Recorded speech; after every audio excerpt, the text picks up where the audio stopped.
What's going on, everybody? Matt Martin with Outdoor Designs. Going to give you a quick recap of my week, what's been going on. So this week, grinding out the second applications of Pylex. If you remember from the last video, I upped my rate. I went to the 1.5 ounce rate. 1.5 ounce per acre of the Pylex. Also maintained the 32 ounce per acre rate of triclopyr.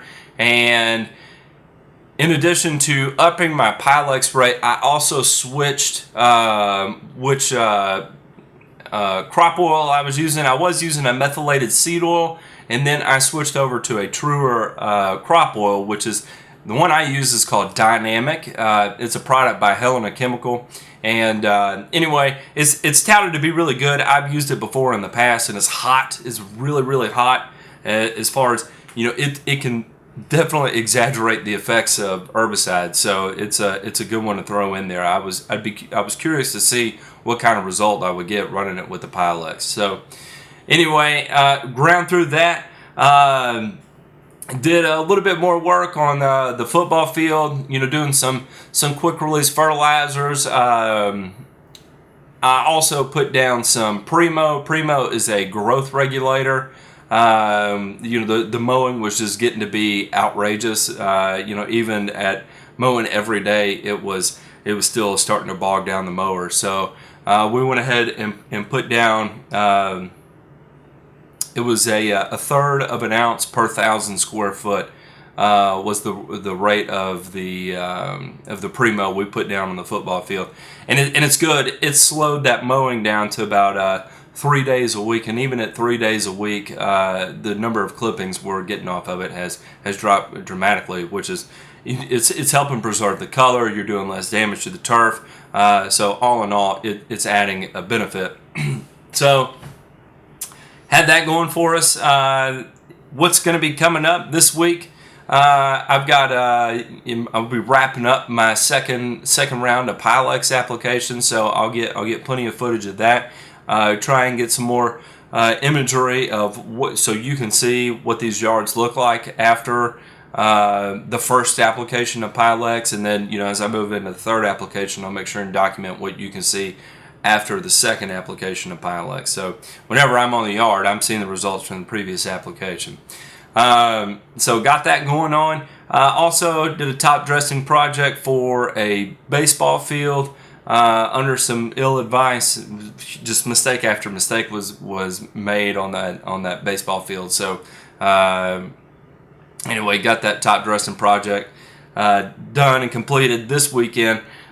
Moving into next week, of course, wrapping up the second application of Pylex. I'm going to be starting, so my newer customers that I picked up this year, say like after May, that I did not put a pre-emergent on in lieu of aerating and overseeding in the fall. I'm going to be doing some cleanup applications. My cleanup applications this year are probably going to be like quinclorac, and depending on the amount of broadleaf activity, I may run it with three-way, I may run it with triclopyr. It just kind of depends on what I'm seeing in the yard, but that's a good one to apply with seeding coming up, because the reseed interval on it is pretty short. I don't know the exact reseed interval, but it's pretty short, so I like to run that one. In fact, the reseed interval is longer on the three-way and the triclopyr, so pay attention to that. Check your labels before you just start throwing weed controls down this time of year if you plan on seeding, the first week of September or so. All in all, weather-related, we are on a cooling trend. Days are getting shorter. I just checked. This week, we are down 1 hour of sunlight as compared to this week last month. So just in the last 4 weeks, we've lost an hour of sunlight per day in the Knoxville area. So what does that mean? One, plants are getting less light. They understand that we're on the downward decline as far as the season's concerned. With the daytime temperature still being warm and nighttime temperature still being warm, disease is still going to be prevalent. But the grass is really going to want to start actively growing again. So With these cleanup applications, now's not a bad time to put down some slow release fertilizer, just to kind of gear up for that aeration overseed period. Some people put it down now, some people wait till they actually aerate and overseed, and then they'll put down a higher rate of fertilizer. So that's just something to kind of keep in the back of your mind. We're losing sunlight, temperatures are dropping just a few degrees, but that few degrees is going to, pretty much continue dropping, for the next 6 weeks or so on a weekly basis. So anyway, the season's starting to wind down, but the real work is about to begin. I hope everybody realizes that floating through summer is literally just that. You just float through summer trying to survive, and the big time for all the work is going to be fall. So everybody gear up, do what you got to do, drink your bulletproof coffee, eat your whatever you're eating, your kale salads, because the real work is about to begin. So anyway, I hope y'all have a great week.